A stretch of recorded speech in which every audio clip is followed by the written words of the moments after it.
Anthony here with Romeo Fabrication. Welcome to my channel. I want to bring you guys along, whoever's going to watch this, along with my business's journey, a lot of it at least, and some cool projects and jobs. Today we're making some bumpers for a client of ours.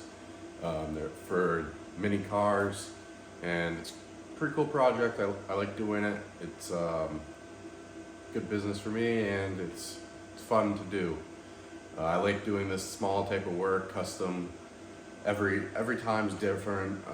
They have me do bumpers for 3 separate cars, and it's really cool to come from a paper design to cardboard and then make it out of metal here in my shop. So let me show you what we're working on. We're going to be using the welder today. I already cut all the material we need. I have to use the plasma cutter to cut out some squares or rectangles for the bumpers, and I'll just bring you through a lot of the process, and I'll be making videos here and there, no set schedule, and yeah, let's get into it. So here we have a CNC plasma cutting table. It's built by Langmuir. It's the Crossfire, which is a small table. It's about 2 feet by 3 feet, a little over 2 feet, a little less than 3 feet. I think it's technically 25 inch by 33 inch, right around there. It has the XL kit, so it uses the complete water table, so it can go edge to edge, edge to edge.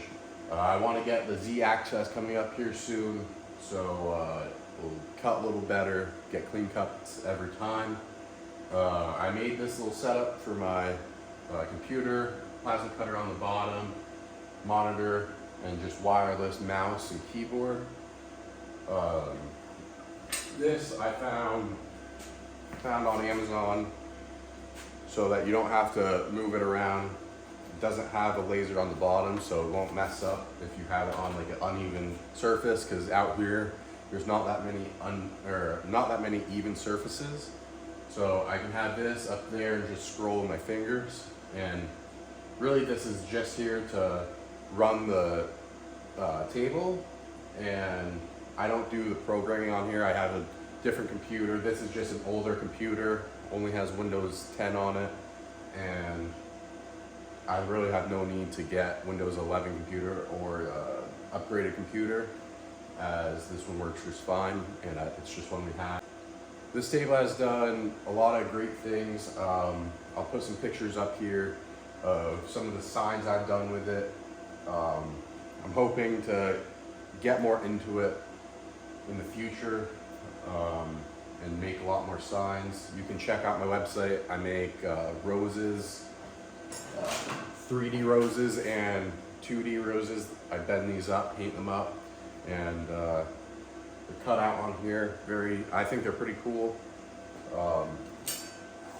And that would be my website. If you want to check out some of my work, is in the description. And make sure you follow me on Instagram, Facebook, and help me grow this business. So pretty much how this table works is it takes the tap file from the computer, it'll cut it out with the plasma cutter, and then the water is in the table, and we're to cool off the part and keep it cool. So I'll have to add some more water before I start cutting. And then I got some plasma table cutting fluid from Eastwood, and you just pour a little bit in with the water, and it helps keep the rust off of the table, so it makes your slats last longer, and it's non-toxic, so you can dump it out. And I have dogs, so I don't have to worry about the dogs licking it off the floor or anything, so that's good. Obviously I don't want them to, but I recommend if you do have one of these tables, you definitely get that, or else it's just going to rust and it's going to be a mess. So bringing you in here close so you can kind of see the operation of this machine, I can press the arrows and it'll move all around. I already set the height with a shim, And if I had the powered Z axis, I wouldn't have to set it with a shim, it would be automatic. So this is a 0.6 shim or 0.06 shim. And that's just to get the proper height. And this piece is a little warped, so I'm hoping that it doesn't hit. I like to just run the torch across in order to just make sure that it won't hit at all and won't drag the part around while I'm cutting, because that's just wasted material. So I can move it all around from here. There's not much to it. It's just, if you have a 3D printer, it's the same exact idea, except for it's just one plane. So you could draw something, like you could draw a circle and it would cut on here. So it's pretty simple to program, and it makes pretty clean cuts. You do get some dross. But today I programmed just some rectangles for the bumpers. I had a prototype for the bumper somewhere, and I'll show you that later so you can get an idea of what we're doing. But right now what I do is I find the corner, and I'll turn down the speed so I can get more accurate. So I find the corner, and I'll zero all my axes, then I can set it higher speed, so I find the corner of that, so I know it's gonna be fine on that, but it hits the ground clamp. So I'll just hook the ground clamp to one of the slats and make sure the slat is actually touching, because some slats aren't touching and that one is, so that will keep the ground. So now we just line it up again. So now that I have my safety precautions, you want to have maybe gloves if you're going to hold it down. You also want to have glasses. You want to have proper air ventilation, so either having windows open or garage doors open. Make sure you have like a fire extinguisher nearby just in case anything goes wrong. I have it all cleaned up around here, so there's nothing flammable around. But other than that, you're good to cut.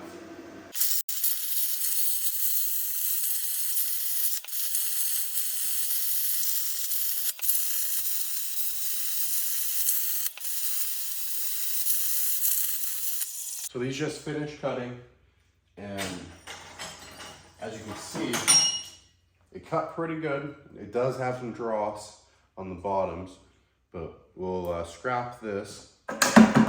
So these are the parts we got. We have to clean them up. We can change the settings a little bit to get less dross, but it actually cut pretty good. I think, as you can see, there's a bevel on there, but with the plasma cutter, there's really no way of getting around that, sadly.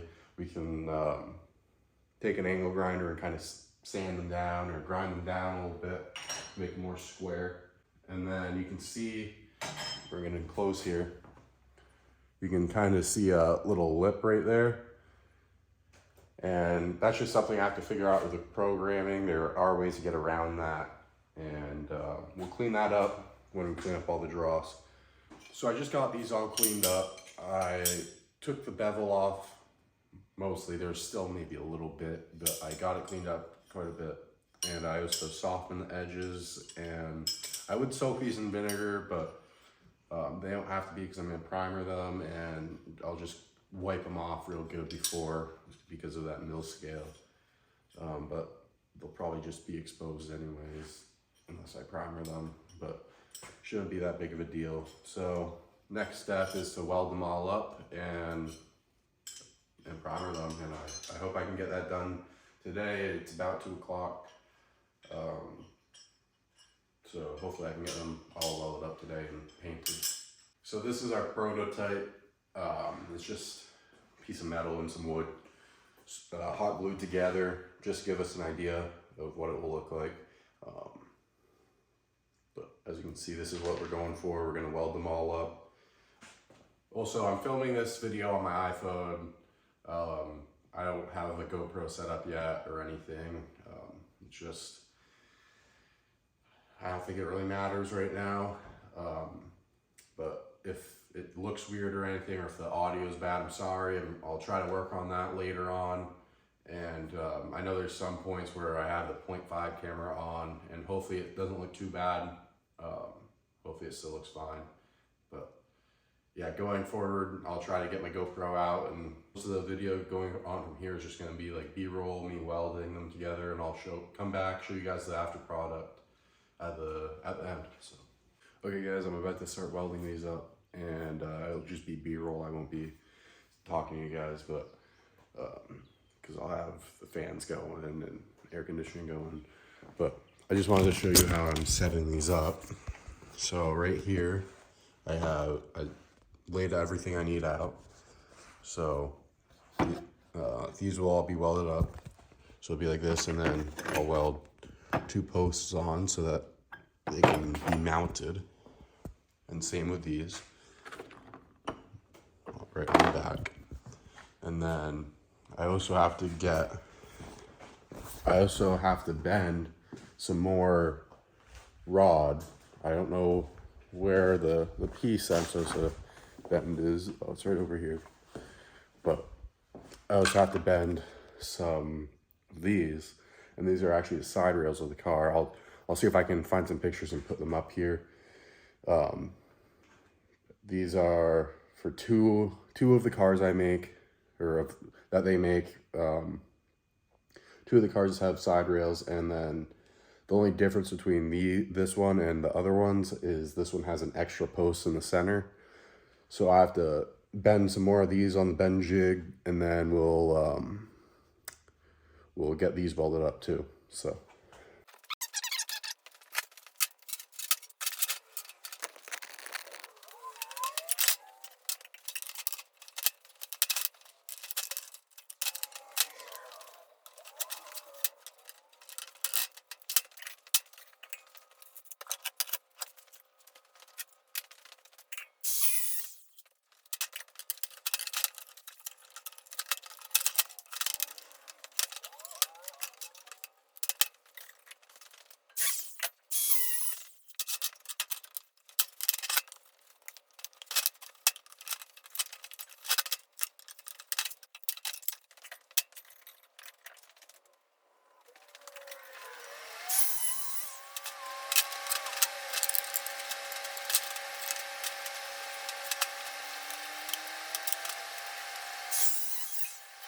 So I just finished bending up the side rails here, and I'm lucky to have a very nice jig to do it in so that they're all the same. But basically what these are, they'll go on the side of the car.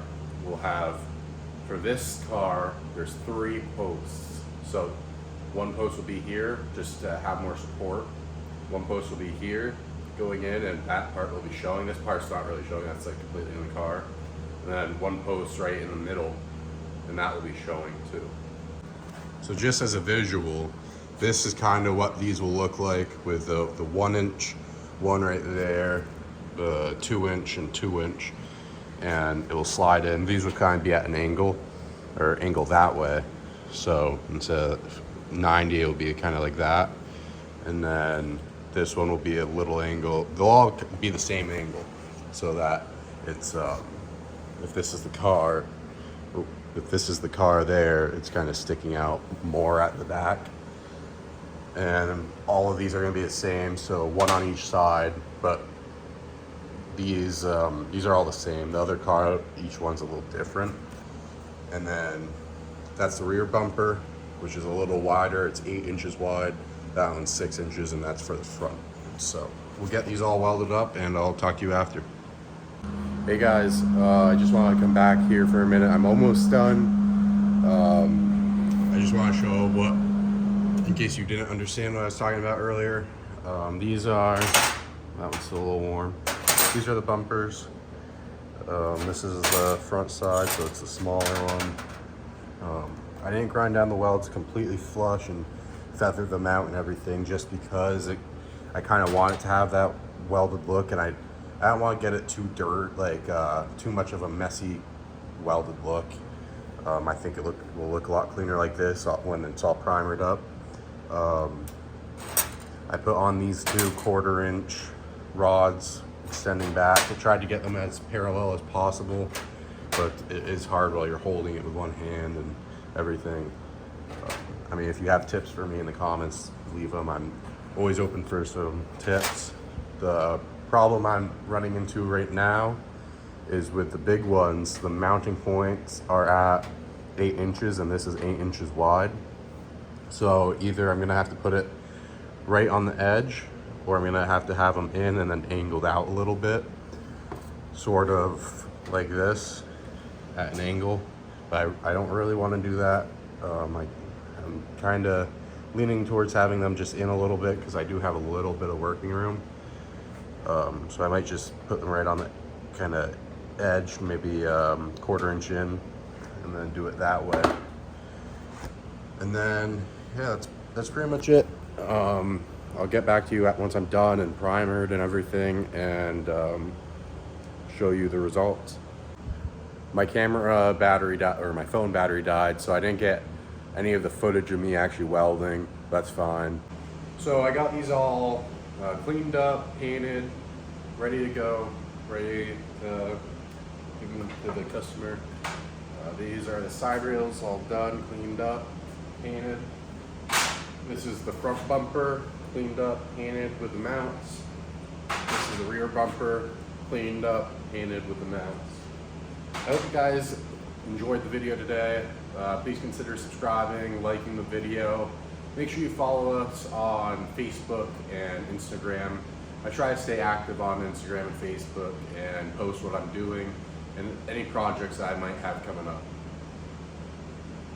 Also, leave a comment if you have any tips for me. I'm still learning. I'm hoping to teach you guys maybe something I know that you might not.